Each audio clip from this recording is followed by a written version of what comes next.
Hey everyone, welcome back with Bean O Mac, where today we start a new series where we take an AKI Corporation made game and compare it to either another AKI game or it's compared to another wrestling game that could be for a variety of differences. Whether it's because they have a similar reputation or they were created at the same time period. Games go head to head to see what differences these studios had. For the most part, there will always be the same 5 categories: gameplay, roster, single player modes, creation suite, and the extras that each game provides but cannot be compared directly. Now, with all that explained, we can now compare WWF No Mercy and WWF Smackdown 2 Know Your Role.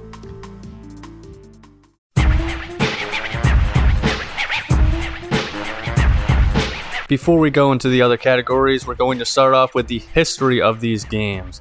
WWF No Mercy was the last N64 game developed by the legendary AKI Corporation and was released on November 17, 2000. WWF Smackdown 2 was the last PSX wrestling game developed by Ukes and the sequel to, of course, Smackdown 1, which was released earlier in that year. Smackdown 2 was released 3 days later on November 20th of 2000. No Mercy sold about 1.5 million copies, while Smackdown 2 sold an amazing 3.2 million. This just shows how mainstream wrestling was, and the WWF was riding high in all markets.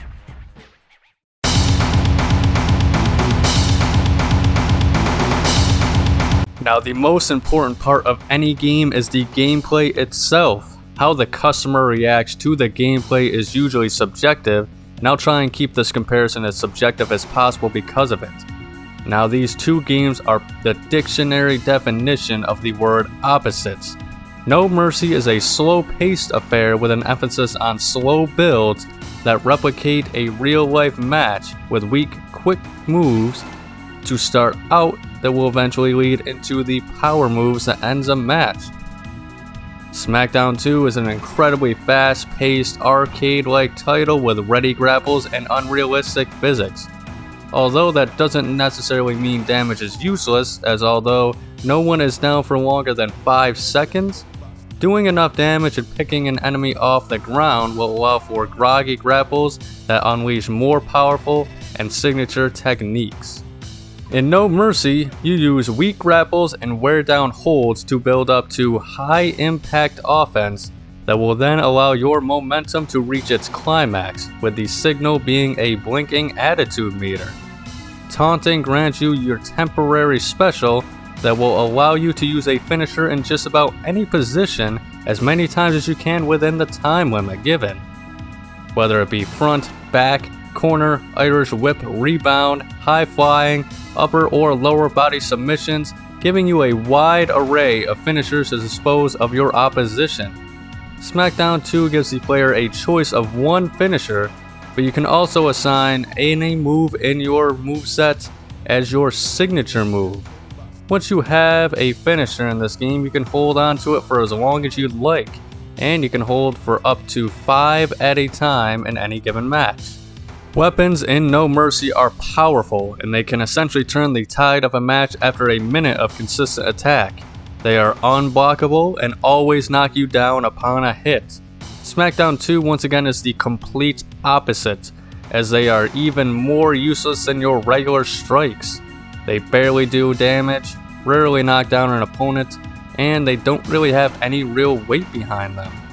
Match types are important in wrestling games, and both of these games have a wide variety. WWF No Mercy has regular 1v1s, tag team, tornado tag, first blood, cage match, submission, hardcore, triple threat, ladder, handicap, Iron Man, Royal Rumble, and guest referee.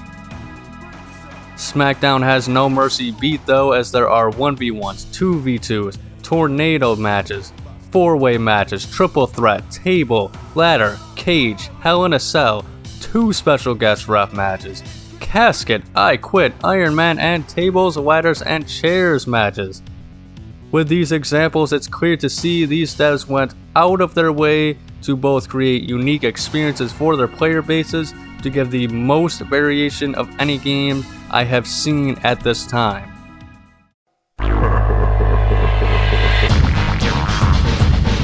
Despite both of these games being based off of the 2000 roster of the then World Wrestling Federation, the rosters do have quite a few differences.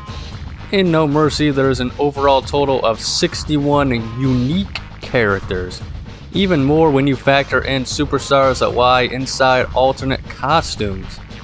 Smackdown boasts a total of 66, having the advantage of 5 more, while both games made sure to include the biggest stars of the Attitude Era, including Stone Cold Steve Austin, The Rock, Triple H, The Undertaker, Kane, Kurt Angle, Chris Benoit, Chris Jericho, The Hardy Boys, Team 3D, Edge and Christian, Too Cool, DX, and many, many more. They had plenty of obscure exclusives. SmackDown 2 included Gangrel and the Mean Street Posse, Rodney, Pete Gas, and Joey Abs. They were cut from No Mercy, however.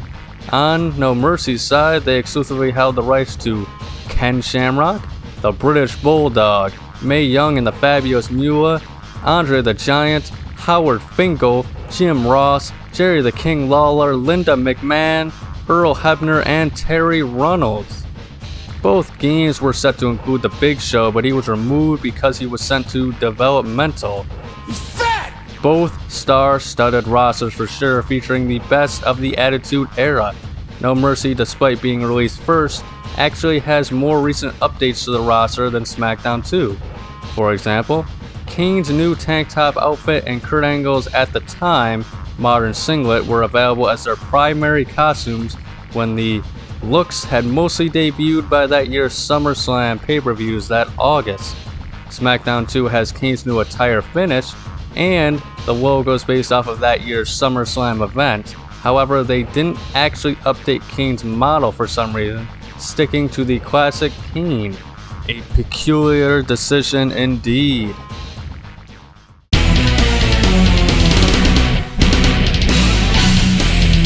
Now is the time for the single-player campaigns. No Mercy is held in high regard due to its championship mode. You pick any of the 7 WWF titles at the time and play through a multitude of chapters that range from 5 to 10 based off of which belt you selected.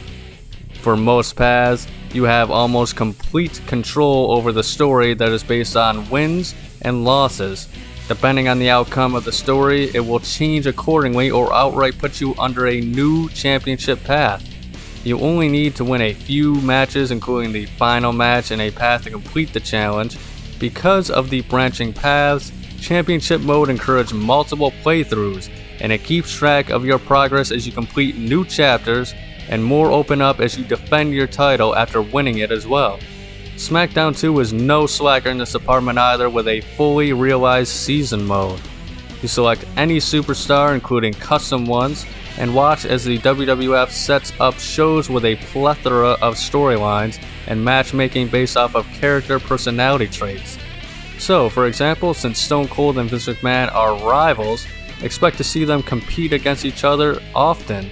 Title matches are set up, and special matches for pay-per-views that unlock hidden characters are featured with unique cutscenes that tell a story for that night based around the character you are going to unlock. The show always goes on whether you are booked or not, and if you are low in the rankings, you likely will struggle to be booked. But once again, both offer unique experiences that are both worth playing and are lauded as groundbreaking additions to the wrestling gaming landscape at the time.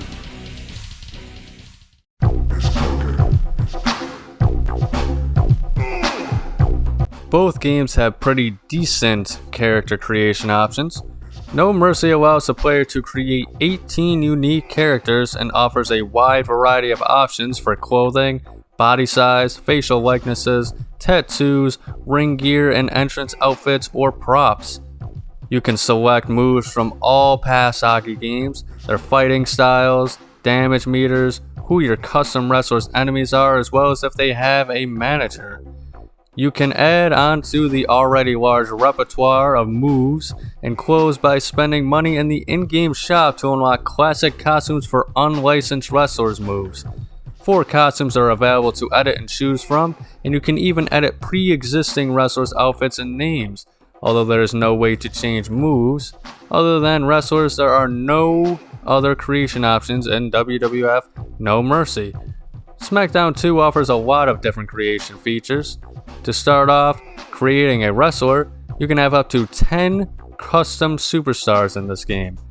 This game offers custom parts to create new characters or ones from another promotion or time period. Also available is the ability to use template parts based off of the wrestlers already available in the game. With this tool, you can also create alternate costumes for some wrestlers who have their beta models left in, and some superstars that never even made it into the game, including Double J, Jeff Jarrett, and Goldust. You can select their starting weapons, movesets, AI logic, personality traits, attributes, entrance musics, and even crowd signs. Smackdown 2 also has Create a Manager, which is really just assigning a wrestler to another wrestler to be their manager. Stables can also be created with up to 4 superstars, which includes the ability to pick entrances for them. Finally, exclusive to Smackdown 2 is Create a Taunt, where you take pre-made animations and string them together to either create cool new taunts, ones of superstars that were left out of the game, or an abomination of random movements. It's pretty in-depth, all things considered, even to this day. Both games offer Create a Pay-Per-View mode, where you set up matches on a card with a designated arena and then play out the matches. No Mercy has 3 to 15 match options, with the option of adding title matches as well. You can name the event and the area it takes place in. Once you finish, you have the option of restarting or deleting the pay-per-view to start a new one. Smackdown 2 is a little more in-depth though. You can once again name your pay-per-view, but are forced to have 8 matches each card. Once the pay-per-view is finished, you get an audience score based off of the ratings of the matches. If you entertain well enough, you get a new high score that you can then check in the records for both matches and pay-per-views as a whole.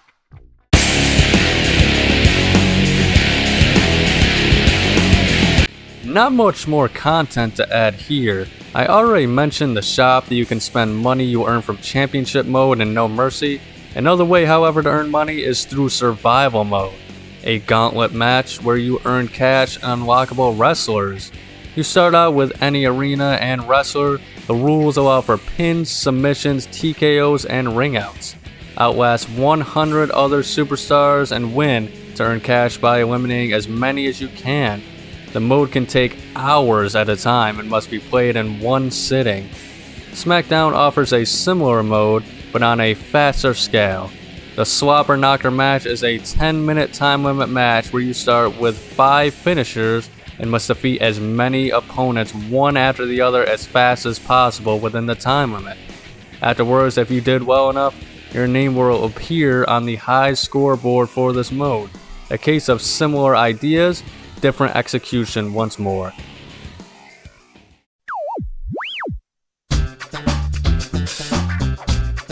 To sum it up, despite being developed at the same time, these games could not be more different.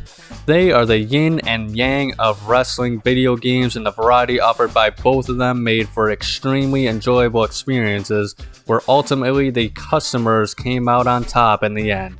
I've come back to both of these games countless times over the years, and if they were similar, I'd probably just stick to one. But because of the sheer variety, they both etched their ways into the hearts of millions and are now bona fide legends of the combat sports gaming catalog. I'm not here to tell you which one is better. Sales numbers aren't the end-all be-all, but it's important in life to celebrate our differences with some debate and healthy competition. You let me know in the comments. Which is superior? Did Aki show No Mercy was the GOAT? Or did Ukes teach us Aki fans to know our role? Either way, thank you for joining me this week in Aki Sunday, so please like and subscribe if you want to see more. There is daily content every single day, with Aki content every single Sunday, including playthroughs, reviews, rankings, and more comparisons to come, so make sure to ring the bell to be notified, and as always, Remember to have a nice day.